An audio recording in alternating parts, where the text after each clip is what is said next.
وبركاته إن الحمد لله نحمده ونستعينه ونستغفره ونعوذ بالله من شرور أنفسنا ومن سيئات أعمالنا من يهدي الله فلا مضل له ومن يضلل فلا هادي له ونشهد أن لا إله إلا الله وأشهد أن محمدا عبده ورسوله أما بعد فإن خير الحديث كتاب الله وخير الهدي محمد صلى الله عليه وسلم وشر الأمور محدثاتها وكل محدثة بدعة وكل بدعة ضلالة وكل ضلالة في النار. أعوذ بالله السميع العليم من الشيطان الرجيم من همزه ونفخه ونفثه بسم الله الرحمن الرحيم. تمام قسم کی حمد و ثنا کبریائی و بڑائی وحدہ لا شریک کے لیے لائق و دیبا ہے جس نے ہمیں اور آپ کو پیدا فرمایا. بیش بہا درود و سلام و تمام انبیاء علیہ السلام کی جماعت پر بالخصوص میرے اور آپ کے آخری نبی سید المرسلین کونین کے تاجدار محمد عربی صلی اللہ علیہ وسلم، کیونکہ جن کی دل کو اللہ رب العالمین نے ساری انسانیت کے لیے رشد و ہدایت کا ذریعہ بنا کر بھیجا. تو میری ماں اور بہنوں، اللہ رب العالمین کے فضل و کرم سے اور سامعین حضرات، ہم لوگ اللہ رب العالمین کی بارگاہ میں عبادت کے لیے جمع ہیں. تو ہو سکتا ہے کہ آپ میں سے تھکے ماندے لوگوں کو یہ بات گرا لگے کہ نماز پڑھنے کے بعد پھر کیا سنے بھائی. یقیناً اللہ رب العالمین نے قرآن مجید کے اندر اس کا اعتراف کیا ہے اور کہا ہے کہ تمہاری بہت سی مشغولات ہیں، تمہاری بہت سے کام ہیں جس کی وجہ سے تم تھک جاتے ہو. تو اللہ رب العالمین نے اس کا اعتراف کیا ہے. تو یقیناً انسان کی فطرت میں یہ چیز ہے کہ انسان کسی چیز سے تھک جاتا ہے، لیکن دین اسلام سامنے والے کو تھکا کر اسے پریشان کر کے پہنچانے والا دین نہیں ہے، بلکہ اسے آسانی کے ساتھ سہولت کے ساتھ اس تک پہنچانا ہے. تو لہٰذا انشاءاللہ میں کوشش کروں گا کہ بہت کم سے کم وقت لیتے ہوئے آپ کے سامنے میں اللہ اس کے رسول کی باتیں رکھوں. کیوں؟ اس لیے کہ قرآن کا کھڑے ہو کر سننا اس کا اجر الگ ہے، قرآن کو سمجھ کر اس کو پڑھنا اور اس کے بارے میں سننا اس کا اجر الگ ہے. تو اس اعتبار سے اللہ رب العالمین نے فرمایا افلا یتدبرون القرآن، کیا تم لوگ قرآن میں غور نہیں کرتے؟ تب امام صاحب نے پڑھا، ہم اور آپ نے پیچھے نماز پڑھی، سنی قرآن، تو ہم نے کیا غور کیا؟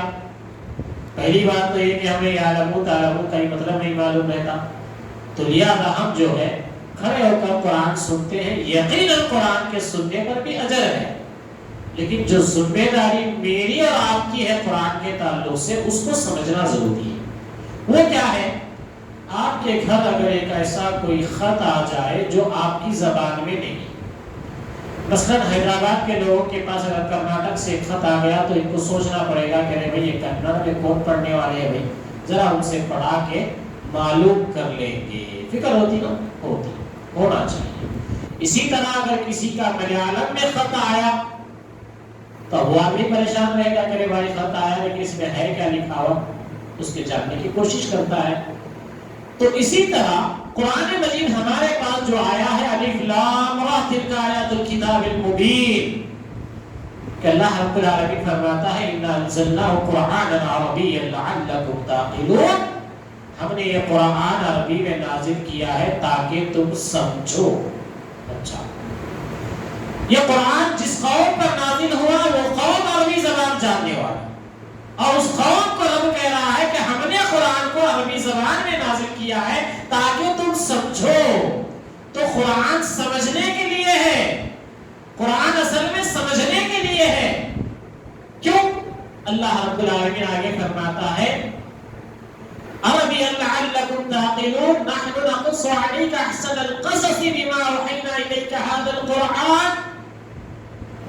اللہ رب العالمین فرماتا ہے ہم نے اس قرآن کے اندر بہت عمدہ انداز میں ہم نے بہت سے قصص کا تذکرہ اس کے اندر کیا ہے.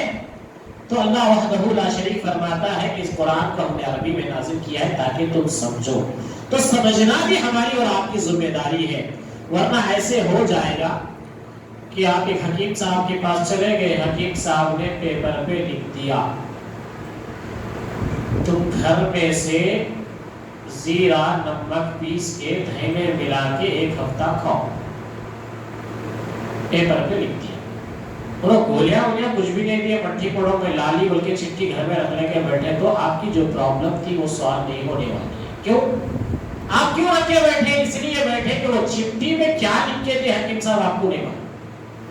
حالانکہ آپ کو اگر منہ سے بول دیتے ہیں لوگ زیرہ نمک کوٹ کے جو ہے تم لوگ دہی میں ملا لے کے پیو تمہاری گرمی ختم ہو جاتی، بولتے تو آپ آ کے پی لیتے، بات ختم تھی۔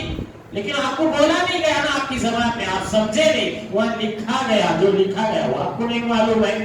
تو اس لیے آپ کیا کرتے اس چٹھی کو لا کے گھر میں رکھنے کے کیا ہے کہ اپنا کئی چنگنا چٹھی تما دیے میں آگے جیسے کا ویسی سے کچھ بھی نہیں فرق پڑا، گرمی ابل رہی بولے تو گرمی جانے والی نہیں۔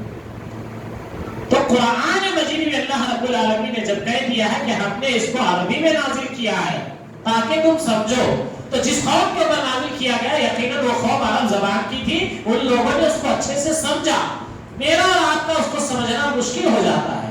اسی لیے جب قرآن پڑھا جائے تو اس کو ترجمے سے پڑھو، پھر ترجمے کے اندر بھی ہمارے ملک کے اندر اللہ کی طرف سے اتنی زبانیں ہیں الحمدللہ۔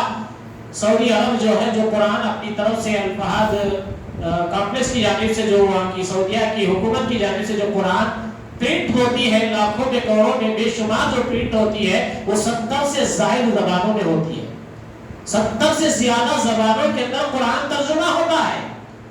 تو ہمارے پاس ایک کی ترجمہ اردو کا ہی ترجمہ کرنے والے 10 سے 15 لوگ ملتے ہیں۔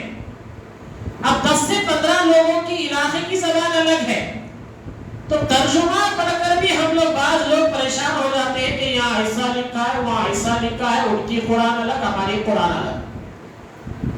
قرآن الگ نہیں ہے، بولنے والے کی زبان کا علاقے کا ہے۔ اب یو پی بہار چلے جائیں گے، سہارنپور چلے جائیں گے، وہاں کے لوگ اردو میں ٹوٹا بولیں گے، نقصان کو ٹوٹا بولیں گے۔ حیدرآباد کے لوگوں کو بولے تو ارے یہ نقصان میں چلے گا، ابھی صاف بولیں گے۔ اور ذرا ہٹ کے جائیں گے، فصیح اردو بولنے والا کیا بولیں گے؟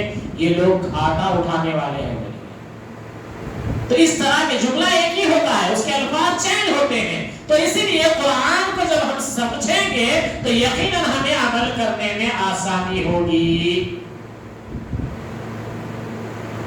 تو آج کچھ باتیں میں آپ کے سامنے لے کر حاضر ہوں، وہ یہ ہے کہ تقدیر الہی۔ تقدیر الہی کے متعلق کچھ آیتیں آپ کے سامنے ذکر کروں گا۔ اللہ رب العالمین فرماتا ہے یہ رسول ہے جن میں سے ہم نے بعض کو بعض پر فضیلت دی ہے، ان میں سے بعض وہ ہیں جن سے اللہ تعالیٰ نے بات چیت کی ہے اور بعض کے درجے بلند کیے ہیں، اور ہم نے عیسیٰ ابن مریم کو معجزات عطا فرمائے اور روح القدس سے ان کی تائید کی۔ اگر اللہ تعالیٰ چاہتا تو ان کے بعد والے اپنے پاس دلیل آ جانے کے بعد ہرگز آپس میں لڑائی بھڑائی نہ کرتے، لیکن ان لوگوں نے اختلاف کیا، ان میں سے بعض تو مومن ہوئے اور بعض کافر۔ اور اگر اللہ تعالیٰ چاہتا تو یہ آپس میں نہ لڑتے، لیکن اللہ تعالیٰ جو چاہتا ہے کرتا ہے۔ تقدیر میں اللہ تعالیٰ جو چاہتا ہے وہ کرتا ہے۔ تو اللہ رب العالمین بتلا رہا ہے کہ یہ رسول ہیں جن میں سے ہم نے بعض کو بعض پر فضیلت دی ہے۔ اللہ نے 1,24,000 کو مویش انبیاء علیہ السلام اس دنیا میں بھیجا ہے، ہماری اور آپ کی ہدایت کے لیے، قوم کی ہدایت کے لیے بھیجا ہے۔ تو جب بھیجا ہے تو اللہ رب العالمین کہہ رہا ہے کہ یہ رسول ہیں جنہیں ہم نے بھیجا ہے، ان میں سے بعض کو بعض پر فضیلت ہے۔ کیسی فضیلت ہے؟ ان میں سے بعض وہ ہیں جن سے اللہ تعالیٰ نے بات چیت کی ہے، جیسا موسیٰ کلیم اللہ بولتے ہیں۔ موسیٰ علیہ السلام سے اللہ رب العالمین نے بات کی، اسی لیے ہم موسیٰ کلیم اللہ کے نام سے ان کو جانتے ہیں۔ تو ان میں سے بعض وہ ہیں جن سے اللہ تعالیٰ نے بات چیت کی ہے اور بعض کے درجے بلند کیے ہیں، اور ہم نے عیسیٰ ابن مریم کو معجزات عطا فرمائے اور روح القدس سے ان کی تائید کی۔ اور اللہ تعالیٰ چاہتا تو ان کے بعد والے اپنے پاس دلیل آ جانے کے بعد ہرگز آپس میں لڑائی بڑائی نہ کرتے۔ اللہ کہہ رہا ہے کہ رسولوں کے درمیان بھی جو ایک کو فضیلت دینا، ایک کو الگ معجزہ دینا، ایک کو الگ چیز دے کر بھیجنا، یہ بھی ہماری طرف سے ہے۔ تو اب آخر امت مسلمہ کو حکم کیا ہے؟ لا نفرق بین احد من رسولی، لا نفرق بین احد من رسولی وقالوا سمعنا، جو سورہ بقرہ کی آخری آیتوں میں ہم پڑھتے ہیں نا، لا نفرق بین احد من رسولی، میرے رسولوں کے درمیان فرق نہ کرنا.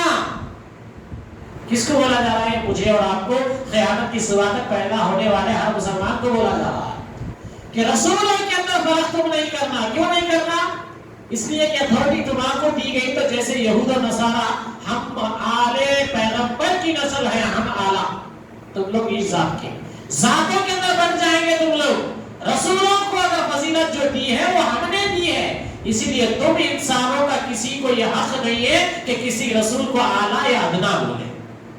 اللہ نے وہ حق چھین لیا سارے اپنے عام بندوں سے. تم میں سے کوئی یہ کام نہیں کرنا. تو ہر مسلمان کو چاہیے کہ رسولوں کے بارے میں کوئی بھی گفتگو، کوئی بھی کامنٹ اپنی طرف سے کر کے یہ نہیں کہنا. کیا کہہ کر؟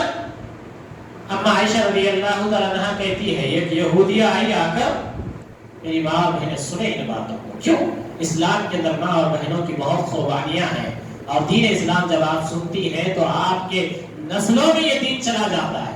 یہ ہمارے نوجوان بچے سنتے ہیں، یا جذبہ ہے تو آگے بڑھ کے خود بھی تقریر کرنے کی سوچتے ہیں، یا پھر ان باتوں کو یاد رکھ کے کسی تک پہنچاتے ہیں. لیکن ایک ماں اور بہن اس بات کو یاد رکھتی ہے تو یہ اپنے آنے والی نسلوں تک یہ تعلیم دیتی ہے.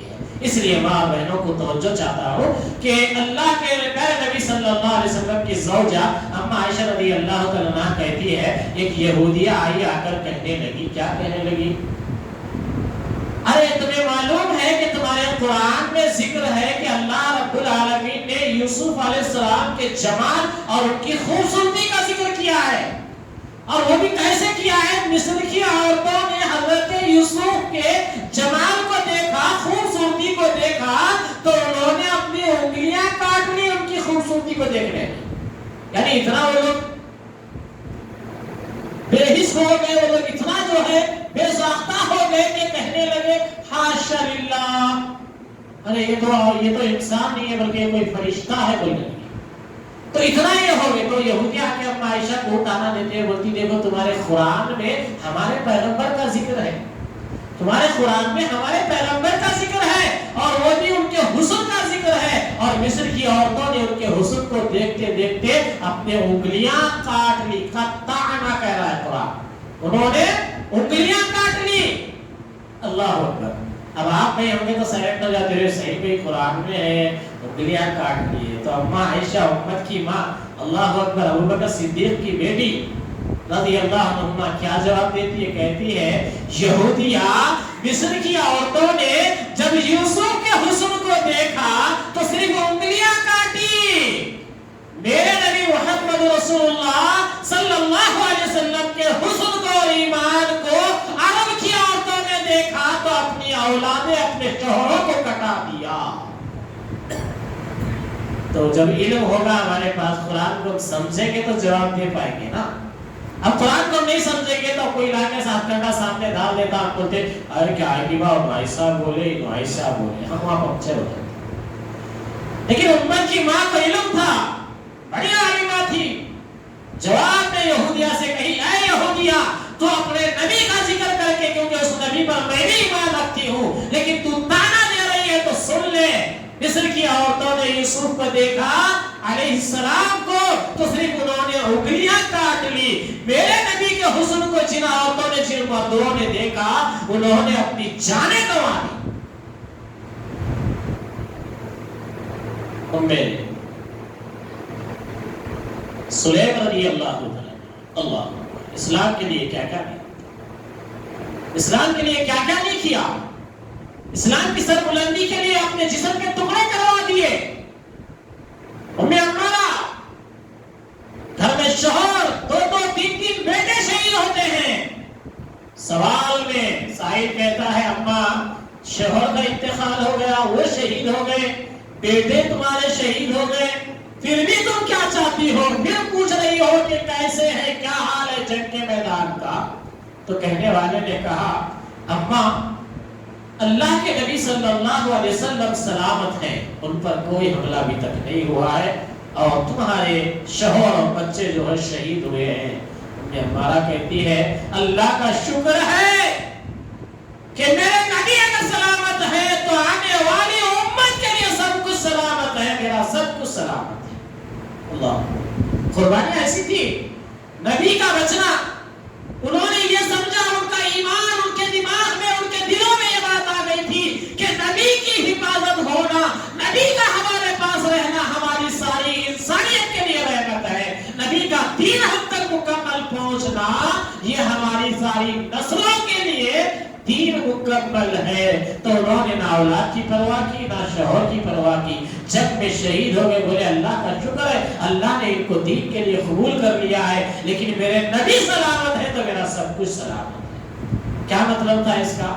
نبی کے سلامت رہنے کا مطلب ہی یہ تھا کہ سارا دین ہم کو اگر مل گیا تو پھر ہمیں گمراہ ہونے کی کوئی جگہ باقی نہیں رہی۔ یہ فکر علماؤں کی تھی، تب جا کر دین میرے اور آپ کے گھر تک آیا ہے۔ آج ہم اس دین کے لیے لاپرواہ ہو گئے ہیں، اس دین کو بچانے کے لیے ہماری کوئی ایکٹیویٹی نہیں ہے، اس دین کو بچانے کے لیے ہماری کوئی فکر نہیں ہے، اس لیے ہم قرآن کو بھی عربی میں پڑھ لیتے ہیں، قرآن کو بھی ہم عربی میں ہی زندگی گزار لے رہے ہیں، کبھی عربی سے سننے کا موقع نہیں ملتا۔ بدقسمتی سے آج ہمارے ممبر و محراب پہ بھی ہمارے خطیب حضرات جو ہے قصے کہانیاں لے کے ٹھہر جاتے۔ اللہ کہے کہ ممبر میں بھی ٹھہر کے 2 آیتوں کا ترجمہ ہی بول دے، جمعہ کا حق بھی ادا ہو جاتا، لوگوں کو معلوم بھی ہوتا کہ قرآن میں یہ باتیں ہیں۔ نہیں، لیکن ایسا نہیں ہوتا۔ خطیب صاحب آ جاتے عربی میں، اس کو سمجھ میں آؤ نکو آؤ ٹھہر کے لمبی عربی پڑھ دیتے، عربی خطبہ ہو گیا اردو خطبہ دے دیتے لمبا، اس میں بھی کہانیاں قصے رہتے۔ اب وہ کہانیاں قصے سن کے لوگ بولتے اچھا دین یہی سے کہانیاں قصہ ہوگا، پھر پلٹ کے ان کا ہی مسئلہ جو قرآن میں آیا تو مفتی صاحب کہیں ڈھونڈو ذرا ان سے پوچھنا ہے ہماری بیٹی کا مسئلہ ایسا ہے ویسا ہے، چلتے رہتا۔ تو اللہ رب العالمین فرماتا ہے رسولوں کے درمیان فرق کرنے کا اختیار عام امتی کو نہیں ہے، لیکن ان لوگوں نے اختلاف کیا۔ اختلاف کون کیا؟ یہودیوں نے کیا۔ کیسا کیا؟ نہیں تمہارے رسول اعلیٰ ہمارے رسول اعلیٰ، ہمارے نبی کے یہ بڑے بڑے معجزات ہیں تمہارے نبی کے یہ بڑے بڑے معجزات ہیں۔ لڑنے کی ضرورت نہیں، سب اللہ کی طرف سے ہوتی ہے نا، اللہ تم اس پہ ایمان لے کر آئے نا، قولوا آمنا باللہ وما انزل الینا، بولے نا ہم ایمان لاتے ہیں اللہ پر اور اللہ نے جو نازل کیا ہے ہماری طرف ہم اس پر ایمان لاتے، بولے نا ہاں بولے ہم ایمان رکھتے ہیں قرآن پر، تو جو رب نے کہا اس کو بھی ماننا ضروری ہے۔ اللہ فرماتا ہے یہ لڑنے والے یہ بھڑنے والے کیا کرے، ان میں سے بعض مومن ہوئے اور بعض کافر۔ یہ جو آپس میں لڑ لیے نا ضد کر کے ہمارے تمہارے جو پارٹیاں بنا لیے نا، ان میں سے بعض لوگ مومن رہ گئے تھے بعض لوگ کافر ہو گئے۔ اللہ فرماتا ہے بعض کافر، اور اگر اللہ تعالیٰ چاہتا تو یہ آپس میں نہ لڑتے، لیکن اللہ تعالیٰ جو چاہتا ہے کرتا ہے۔ اب اللہ کو معلوم اللہ کیوں ایسا چاہتا ہے کہ تم لوگ آپس میں اپنی اپنی لڑکے بھڑ کے تم لوگ آدھے مومن رہ جاؤ آدھے کافر ہو جاؤ، اللہ کیوں ایسا چاہتا ہے اللہ کو معلوم ہے۔ اللہ کہہ رہا ہے اللہ تعالیٰ جو چاہتا ہے کرتا ہے، تقدیر اس کو ہوتے۔ اللہ جس کو چاہتا لڑنے بحث کرنے کے بعد بھی انہیں بولتا بھائی اللہ اس کے رسول جو بولے وہ بات صحیح ہے، میری بات کو باتوں چھوڑ دو۔ لیکن جو یہ بولے بھائی وہ کیا کہ تم نیا نیا سنا رہے میرے کو نہیں معلوم، ہمارے ماں باپ دادا یہ کرتے ہیں ہم یہ کریں گے، اب سمجھ میں آ رہا کون رن آؤٹ ہو گیا کون ایمان میں باقی ہے۔ ایمان میں باقی رہنے والا یہ بولے گا جو اللہ بولے جو اس کے رسول بولے وہی بات سچ ہے، میں لاکھ بولوں میری بات جھوٹ ہے۔ اللہ رب العالمین آگے فرماتا ہے آپ کہہ دیجئے کہ اللہ اے تمام جہاں کے مالک، تو جسے چاہے بادشاہی دے، تو جسے چاہے سلطنت چھین لے، تو جسے چاہے عزت دے، تو جسے چاہے ذلت دے، تیرے ہی ہاتھ میں سب بھلائیاں ہیں، بے شک تو ہر چیز پر قادر ہے۔ اللہ کے بارے میں ایمان والوں کا گمان ایسا ہونا چاہیے۔ تو اللہ رب العالمین نے کہا اے نبی آپ کہہ دیجئے اے اللہ اے تمام جہاں کے مالک، تو جسے چاہے بادشاہی دے۔ اللہ نے بعض پیغمبروں کو بادشاہی بھی دی، بھئی حضرت سلیمان علیہ السلام کو ایسی بادشاہی دی کہ جس کے بعد کسی کو ایسی نہیں دی گئی، انہوں نے دعا بھی وہی کی تھی اللہ سے، اللہ نے قبول کر لی۔ تو اللہ رب العالمین اپنے پیغمبر سے عقیدہ سکھا رہا ہے لوگوں کو کہ اے نبی آپ کہہ دیجئے اے اللہ اے تمام جہاں کے مالک، تو جسے چاہے بادشاہی دے، جسے چاہے تو سلطنت چھین لے۔ فرعون کو بھی سلطنت اللہ نے دی تھی نا، انہیں بھی بادشاہ تھا، لیکن کیا ہوا اللہ نے چھین لی۔ وَتُعِزُّ مَن تَشَاءُ وَتُذِلُّ مَن تَشَاءُ بِيَدِكَ الْخَيْرُ۔ اللہ رب العالمین فرماتا ہے جسے چاہتا ہے زندہ دے، تیرے ہی ہاتھ میں سب بھلائیاں ہیں، بے شک تو ہر چیز پر قادر ہے۔ یہ تقدیر ہے، تقدیر کا ایسا ہونا کہ بھئی میری بادشاہت ہے، تب اللہ چاہے تو یہ بادشاہت قائم رہے گی، اور اللہ چاہے تو مجھے عزت دے گا، اللہ چاہے تو مجھے ذلت ملے گی، یہ عقیدہ ہونا مسلمان کا۔ چلیے آگے چلتے ہیں۔ اللہ رب العالمین فرماتا ہے اے نبی آپ کہہ دیجئے تو ہی رات کو دن میں داخل کرتا ہے۔ نہیں معلوم ہے، بہت سے لوگ نہیں معلوم، ارے نہیں جی رات ہوتے رہتی دن ہوتے رہتی، ہوتے نہیں رہتی، اللہ کرتا ہے، اللہ کے حکم سے وہ ہوتی ہے، اللہ کے حکم سے وہ ہوتی ہے۔ تو ہی رات کو دن میں داخل کرتا ہے اور دن کو رات میں لے جاتا ہے، تو ہی بے جان سے جاندار پیدا کرتا ہے اور تو ہی جاندار سے بے جان پیدا کرتا ہے، تو ہی ہے کہ جسے چاہتا ہے بے شمار روزی دیتا ہے۔ اللہ، یہاں تقدیر سمجھائی جا رہی ہے، تقدیر الہی کیا چیز ہوتی ہے وہ بتایا جا رہا ہے۔ کہو کہ تقدیر میں جو تمہاری آنکھیں جب سے پیدا ہوئی ہے دیکھ رہی ہے، یہ سورج کا نکلنا اس کا ڈوبنا یہ اللہ کی طرف سے ہے، اور دن کو رات میں لے جاتا ہے تو ہی ہے، بے جان سے جاندار پیدا کرتا ہے، انڈے کو مرغی بنا دیتا ہے۔ لیکن کبھی مرغی انڈا کو نہیں سنے نہیں نا، تو اللہ مثال دے کر بتلا بے جان سے ہم جاندار کو پیدا کرتے ہیں۔ اسی طرح انسان کا کوئی وجود نہیں ہوتا، کون سے پانی کا کس پسینے کا خطرہ رہتا ہے نہیں معلوم، جب رب کو حکم دیا جاتا، جب رب حکم دیتا ہے تو وہی ماں اور باپ کے ذریعے سے جو ہے ایک خطرہ بن کر انسان کی زندگی میں انسانیت میں وجود لیتا ہے۔ تو اللہ رب العالمین فرماتا ہے اسی بات کو تقدیر کو سمجھانے کے لیے کہتا ہے جاندار سے بے جان پیدا کرتا ہے، تو ہی ہے جسے چاہتا ہے بے شمار روزی دیتا ہے۔ اب ایک جنے کو روزی خوب مل رہی ہے تو اس کا مطلب یہ نہیں ہے کہ وہ کچھ کر کے کما لے رہا ہو، اس کو روزی مل رہی ہے تو اس کا مطلب یہ نہیں ہے کہ اس کو کوئی دوسرے کہیں شارٹ کٹ میں سے دے رہے ہیں، ایسا نہیں ہے۔ روزی کا بے شمار بھی دینا اللہ کی طرف سے ہے، روزی کو نفع تلا دینا بھی اللہ کی طرف سے ہے، یہ مسلمانوں کا عقیدہ ہونا چاہیے۔ اللہ رب العالمین فرماتا ہے سورہ آل عمران کی آیت نمبر 145 میں بغیر اللہ کے حکم کے کوئی جاندار نہیں مر سکتا، بغیر اللہ کے حکم کے کوئی جاندار مر نہیں سکتا۔ مقرر شدہ وقت لکھا ہوا ہے، دنیا کی چاہت والوں کو ہم کچھ دنیا دے دیتے ہیں اور آخرت کا ثواب چاہنے والوں کو ہم وہ بھی دیں گے۔ اللہ یہ نہیں بول رہے دنیا نہ کو چاہو، نہیں بول رہے دنیا جتنی تمہارے کو ضرورت ہے اتنی چاہنا، دنیا کی چاہت والوں کو ہم کچھ دنیا دے دیتے ہیں اور آخرت کا ثواب چاہنے والوں کو بھی ہم وہ بھی دیں گے، اور احسان ماننے والوں کو ہم بہت جلد نیک بدلہ دیں گے۔ اللہ جو کچھ یہ دیے نا، دنیا بھی دے دیے، دین بھی دے دیے، تو اس پہ شکر ادا کرنا، اس پہ شکر ادا کرنا کہ اللہ ہم آپ کو دین کی توفیق بھی دیے اور دنیا کی روزی بھی دیے، اللہ تمہارا شکر ہے، وہ کہ اللہ کا شکر ادا کرنا، اس لیے کہ اللہ کہہ رہا ہے کہ احسان ماننے والوں کو ہم بہت جلد نیک بدلہ دیں گے۔ اس کے علاوہ اللہ کہہ رہے احسان ماننا، واقعی اللہ نے ہم کو دیا ہے ماننا، اے کیا جی پھٹی کھٹی زندگی کب تک جینا کہ مٹی پڑو نہیں، مٹی نہیں ڈال لینا، اس پہ احسان ہے اللہ کا اور تمہارے اوپر، اس کا شکر ادا کرنا، تو اللہ رب العالمین کہہ رہا ہے کہ ہم بہت جلد تمہیں نیک بدلہ دیں گے۔ اللہ وعدہ کر رہا ہے کہ ہم نیک بدلہ دیں گے، تو اللہ کے بدلے کا انتظار کرنا۔ اللہ رب العالمین آگے فرماتا ہے تم جہاں کہیں بھی ہو موت تمہیں آ پکڑے گی، یہ بھی تقدیر کا حصہ ہے۔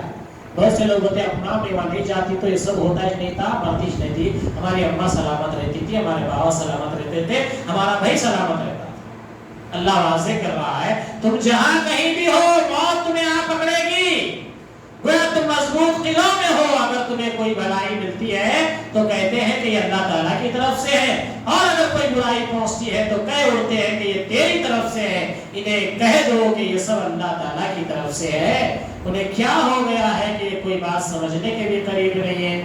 اللہ رب العالمین کہتا ہے اگر تجھ کو اللہ تعالیٰ کوئی تکلیف پہنچائے تو اس کا دور کرنے والا سوائے اللہ کے اور کوئی نہیں ہے۔ تمہیں مجھے کوئی تکلیف پہنچ جائے، اس تکلیف کو دور کرنے والی ذات سوائے اللہ کے اور کوئی نہیں ہے، یہ مسلمان کا عقیدہ ہونا چاہیے۔ اور اگر تجھ کو اللہ تعالیٰ کوئی نفع پہنچائے، کوئی فائدہ پہنچائے، تو وہ ہر چیز پر پوری قدرت رکھنے والا ہے۔ اللہ تم کو کوئی فائدہ پہنچائے اسے سب مل کے چھین نہیں سکتے۔ اللہ کہہ رہا ہے یہ عقیدہ مسلمانوں کے دلوں میں کوٹ کوٹ کے ہونا۔ اس کے بعد اللہ رب العالمین فرماتا ہے سورہ انعام کی آیت نمبر 36 میں وہی لوگ قبول کرتے ہیں جو سنتے ہیں. کیا سنتے ہیں؟ جو بات سمجھ میں نہیں وہ سننے کا کیا فائدہ؟ عربی میں نے بول دیا انما یستجیب الذین یسمعون. سن لیے، سمجھ میں نہیں آیا تو سننے کا کیا فائدہ؟ اللہ اسی کا تذکرہ کر کے کہہ رہا ہے وہی لوگ قبول کرتے ہیں جو سنتے ہیں. تو قرآن کو آپ تبھی قبول کرے ہیں، تبھی آپ قرآن کو مانتے ہیں جب آپ اس کو سنیں گے. اب قرآن کو سننے سنانے کا ماحول ہی نہیں ہے، ترجمے کے اوپر بات ہی نہیں ہوتی ہے، جمعہ ممبر پہ بھی اگر بات نہیں ہوتی ہے، نہ ہی کوئی درس ہوتا ہے قرآن سمجھانے کا، تو پھر آپ سمجھے کب؟ صرف سنے نا، سمجھے تو نہیں. تو اللہ رب العالمین فرماتا ہے وہی لوگ قبول کرتے ہیں جو سنتے ہیں، اور مردوں کو اللہ تعالیٰ زندہ کر کے اٹھائے گا، پھر سب اللہ ہی کی طرف لائے جائیں گے.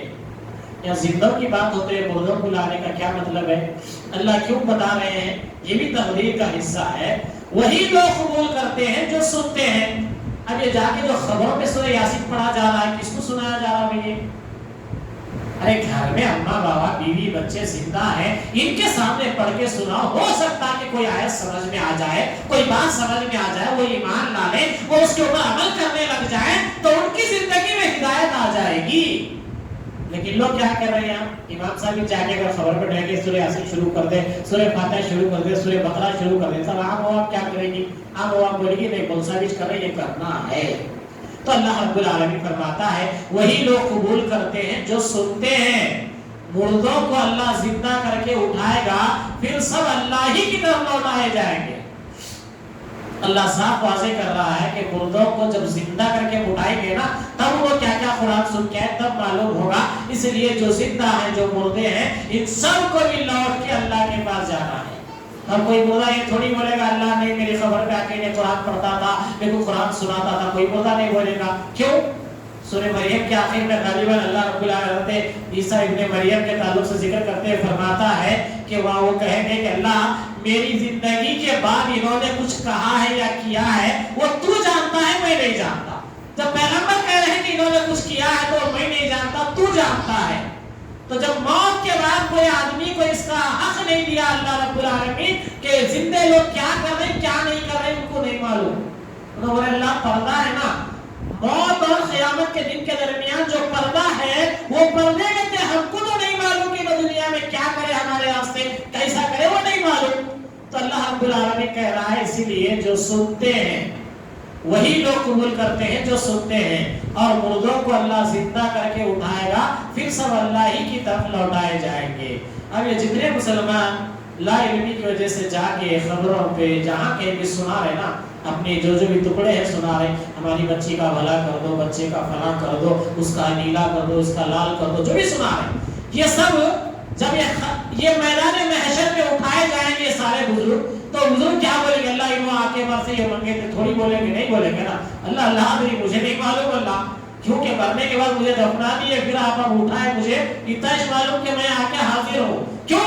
اللہ کے نبی صلی اللہ علیہ وسلم نے فرمایا کہ قیامت کے دن ہر آدمی، یہاں تک کہ پیغمبروں کی جماعت بھی اپنی اپنی فکر کر رہی ہوگی، کسی کو کس کی نہیں پڑی ہوگی. تو ویسے مخاطب پر جب یہ لوگ تو یہی کہیں کہ اللہ انہوں نے کیا کیا نہیں معلوم. ہمارا سارے بزرگ بھی یہی بولے اللہ انہوں ہمارے پیچھے کیا کیا کرے ہمارے کو نہیں معلوم. ہم کو تو نے جو حکم دیا تھا وہ کام ہم کرے، جب نہیں کرے ہم گنہگار ہیں، اللہ تو معاف کر دے.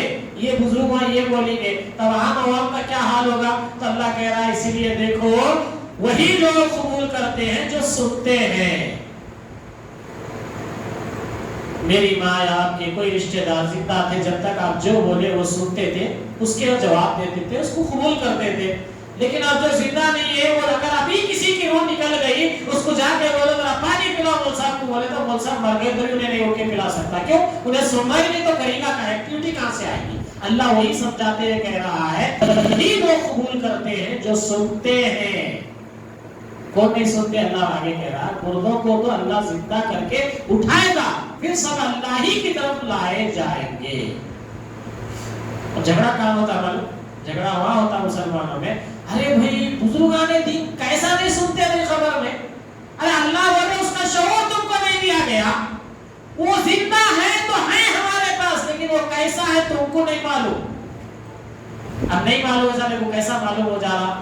یہ معلومات کون دے رہے آگے؟ پیغمبر جب ہم کو نہیں دیں گے یہ معلومات تو عام آدمی کون دے گا؟ نہیں دے سکتا. تو اللہ رب العالمین فرماتا ہے، یہ آخری آیت آپ کے سامنے رکھ کے میں بات ختم کرتا ہوں. تقدیر کا موضوع بہت لمبا ہے لیکن یہ بات آخر میں سنا دیتا ہوں. یجعل اللہ الرجس علی الذین لا یؤمنون. سو جس شخص کو اللہ تعالیٰ راستے پر ڈالنا چاہتا ہے اس کے سینے کو اسلام کے لیے کشادہ کر دیتا ہے، اور جس کو بے راہ رکھنا چاہتا ہے اس کے سینے کو بہت تنگ کر دیتا ہے. جسے کوئی آسمان میں چڑھتا ہے اس طرح اللہ تعالیٰ ایمان نہ لانے والوں پر ناپاکی مسلط کر دیتا ہے. جو شخص اللہ تعالیٰ کے راستے پر ڈالنا چاہتا ہے تو اللہ تعالیٰ اس کے سینے کو اسلام کے لیے کشادہ کر دیتا ہے، کھول دیتا ہے. اور جس کو اللہ اس کے گناہ کی وجہ سے، اس کے کفر کی وجہ سے اس کو اس کی گمراہی میں چھوڑ دیتا تو اس کو قرآن کی باتیں اتنی ٹائٹ معلوم ہوتی، کہتے ہیں کیا کی سنا رہے بھائی، چوپ جا تو بیزار آ جا. ایسا بیزار ہوتا ہے. اور وہ بھی کیسی بیزارگی ہوتی ہے؟ جس کو بے راہ رکھنا چاہے اس کے سینے کو بہت تنگ کر دیتا ہے، جیسے کوئی آسمان میں چڑھتا ہے. آدمی اوپر چڑھتے کتنی سانس پھولتے رہتی، ایک چار فلور چھوڑو بغیر رکے کے جب احساس ہوتا ہے کہ تمہارا کتنا دم گھٹ رہا. تو اللہ مثال آسمان کی دے کے بول رہا. تو جن کے دلوں میں کفر ہے، تو جن کو اللہ ہدایت نہیں دینا چاہتا ان کو بھی دین کی باتیں اتنے بھاری دکھتے رہتے. یہ کیا ہے اللہ والے صبح اٹھے شام پیش کرتے ہیں لوگ. اللہ مثال دے کے بتا رہا ہے. تو اللہ کے نبی صلی اللہ علیہ وسلم نے فرمایا، اب باتیں مکمل نہیں ہوئی تو آپ کے ذہن میں یہ نہیں آنا کہ بھائی آخر خلاصہ کیا ہے، بھائی اب تقدیر میں اگر ایسا ہے تو کیا کرنا. لا يرد القضاء الا الدعاء. اللہ کے نبی صلی اللہ علیہ وسلم نے فرمایا لا يرد القضاء الا الدعاء. دعا کے سوا کوئی چیز نہیں ہے جو اللہ کی لکھی ہوئی تقدیر کو پلٹ سکے، بدل سکے. تو اللہ نے جو مقدر میں لکھ دیا ہے وہ دعا کے ذریعے سے بدل سکتا ہے. دعا کے ذریعے سے وہ چیز ٹالی جا سکتی ہے جو آپ کے لیے لکھی گئی ہے. تو اس لیے آپ کو مجھے چاہیے کہ اللہ کی بارگاہ میں دعا کرتے رہے کہ اے العالمین ہم جو کچھ بھی جانے انجانے میں تیرے دین سے دوری اختیار کر رہے ہیں، اے اللہ ہم دعا کرتے ہیں کہ اللہ ہمیں دین سے قریب کر دے. اے اللہ ہمیں جہالت سے بچا لے. اے اللہ گمراہی ہمیں جہنم میں لے جاتی ہے، لہذا ہمیں گمراہی سے بچا کر اے اللہ جنت کی راہوں پہ ڈال دے. اے اللہ ہمارے سینے کو اسلام کے لیے کھول دے. اے اللہ ہماری ماں اور بہنوں کو بھی جو وقت نکال کر مسجد میں حاضر ہوتی ہے، اے اللہ ان کا حاضر ہونا قبول فرما. اے اللہ تو جب کسی کو سمجھ عطا کرتا ہے دین کی تو اس کے سینے کو کشادہ کرتا ہے، لہذا اللہ ہمارے سینوں کو کشادہ فرما دے. آمین یا رب العالمین. سبحان ربک رب العزت